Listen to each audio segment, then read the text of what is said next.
చేసుకోవచ్చు. కరకరలాడుతూ వస్తాయి. కొన్ని టిప్స్ పాటించి చేస్తే పానీపూరి చాలా బాగా వస్తుందండి. పానీపూరికి కావలసిన పదార్థాలు ముందుగా పూరి చూద్దామండి. పూరి కోసం చిన్న గ్లాస్తో 1 గ్లాస్ ఉప్మా రవ్వ తీసుకున్నానండి. తెల్ల రవ్వ ఉంటుంది కదా, బొంబాయి రవ్వ, అది 1 గ్లాస్ ఉప్మా రవ్వకి 1 గ్లాస్ మైదా వేసుకోవాలి. జల్లించి తీసుకోవాలి. 2 సమానంగా వేసుకోవాలండి. ఇప్పుడు ఇది ఇలా బాగా కలుపుకొని తగినన్ని నీళ్లు పోసి చపాతీ పిండిలాగా కలుపుకోవాలి. మరీ సాఫ్ట్గా ఉండకూడదండి, మరీ గట్టిగా ఉండకూడదు, సమానంగా ఉండాలి. సాఫ్ట్గా ఉంటే పూరీలు మెత్తబడిపోతాయి. పిండిని 2-3 నిమిషాల పాటు ఇలా బాగా కలుపుకోవాలి. ఇది ఎంత బాగా కలుపుకుంటే పూరీలు అంత బాగా వస్తాయండి. చూడండి, ఈ విధంగా ఉండాలి. ఇలా ఉంటే సరిపోతుంది. దీనిపైన తడి క్లాత్ వేసి అరగంట పాటు నానబెట్టుకోవాలి. క్లాత్ మరీ తడిగా ఉండకూడదండి. నీళ్ళన్నీ గట్టిగా పిండి వేసుకోవాలి. మరీ తడిగా ఉంటే పిండి లూజ్ అయిపోతుంది. అరగంట తర్వాత పిండిని మళ్ళొకసారి కలుపుకోవాలి. ఇలా కలుపుకున్నాక పిండి ముద్దలన్నీ సమానంగా చేసుకోవాలి. అన్నీ ఇలా తయారు చేసుకున్నాం కదండి. ఇప్పుడు చపాతీ పీట పైన ఇలా సన్నగా పొడుగ్గా చేసుకోవాలి. ఈ విధంగా ఉండాలండి, మరీ సన్నగా ఉండకూడదు. ఇలా చేసుకున్నాక చిన్న చిన్న ముక్కల్లాగా కట్ చేసి రౌండ్గా చుట్టుకోవాలి. పానీపూరి ఎంత ఉంటుందో ఆ సైజు ఉంటే సరిపోతుందండి. పెద్ద బాల్స్ చేసుకుంటే పెద్ద పూరీలు వస్తాయి, చిన్నగా అయితే పూరీలు చిన్నగా వస్తాయి. పిండి ముద్దలన్నీ ఇలా తయారు చేసుకున్నాక 1 అర స్పూన్ నూనె వేసి కలుపుకోవాలి. నూనె వేసుకోవడం వల్ల పిండి ఆరకుండా ఉంటుందండి. ఇప్పుడు పూరీలు చేసుకోవచ్చు. పూరీలు ఒత్తుకునేటప్పుడు ఇంకా పిండి కానీ నూనె కానీ ఏమీ అవసరం ఉండదండి. ఈ విధంగా ఒత్తుకోవాలి. మరీ పల్చగా ఉండకూడదు, మరీ మందంగా ఉండకూడదు. ఈ విధంగా ఉండాలండి. పూరీలన్నీ చేసాక ఏదైనా కవర్ పైన వేసుకోవాలి.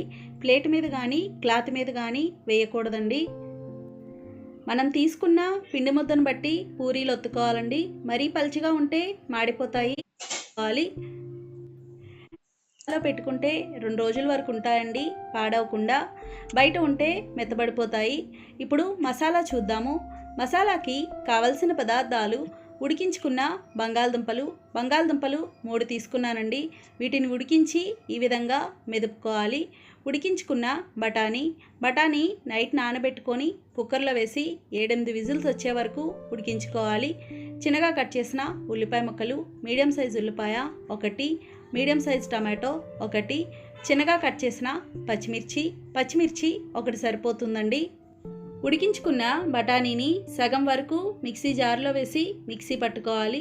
నీళ్లు కానీ ఏమీ అవసరం ఉండదండి. ఇలా ఉంటే సరిపోతుంది.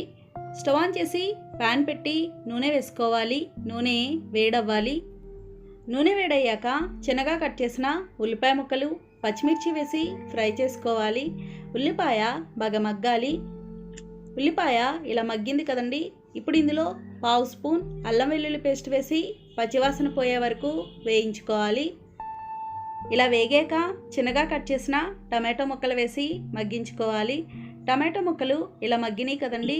ఇలా ఉంటే సరిపోతుంది. ఇప్పుడు ఇందులో కొద్దిగా పసుపు, తగినంత కారం, తగినంత ఉప్పు, 1/2 స్పూన్ ధనియాలు జీలకర్ర కలిపిన పొడి వేసి కలుపుకోవాలి. ఇలా బాగా కలుపుకున్నాక ఉడికించి పెట్టుకున్న బఠానీ, బంగాళదుంప వేసి బాగా కలుపుకోవాలి. ఇదంతా ఇలా బాగా కలుపుకొని పెద్ద గ్లాస్తో 1 గ్లాస్ నీళ్లు పోసుకోవాలి. మీడియం ఫ్లేమ్లో ఉడికించుకోవాలి. అంతగా చిక్కగా అనిపిస్తే ఇంకొద్దిగా నీళ్లు పోసుకోవచ్చండి.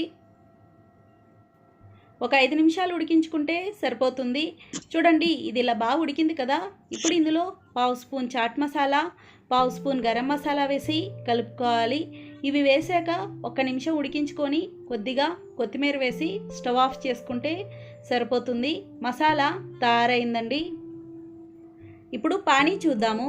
పానీ కోసం కావలసిన పదార్థాలు: కట్ చేసి పెట్టుకున్న కొత్తిమీర 1 కప్పు, పుదీనా 1 కప్పు, పులుపుకి సరిపడినంత చింతపండు రసం, 1 పెద్ద నిమ్మకాయ సైజ్ అంతా చింతపండుని నానబెట్టుకోవాలి. చిన్న అల్లం ముక్క, 1 పచ్చిమిర్చి ఎక్కువ పట్టదండి, చాలా ఘాటు వస్తుంది, 1 సరిపోతుంది. మిక్సీ జార్లో కొత్తిమీర, పుదీనా, అల్లం, పచ్చిమిర్చి, చింతపండు రసం వేసి మిక్సీ పట్టుకోవాలి. చింతపండు రసం అంతా ఒకేసారి కాకుండా కొద్దిగా వేసుకోవాలండి, అంతగా తక్కువైతే తర్వాత వేసుకోవచ్చు. చూడండి, ఇలా మెత్తగా మిక్సీ పట్టుకోవాలి. ఒక గిన్నెలో పెద్ద గ్లాస్తో 2 గ్లాసుల నీళ్లు పోసుకోవాలి.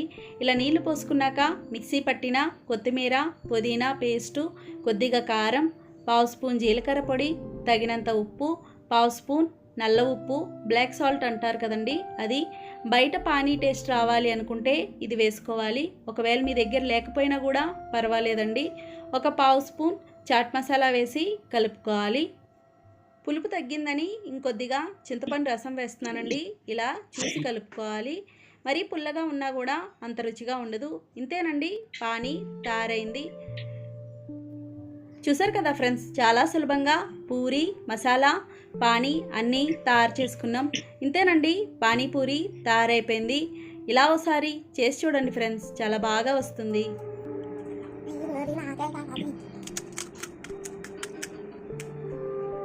নাই পানীপুৰি দোকান দিম কৈছোঁ।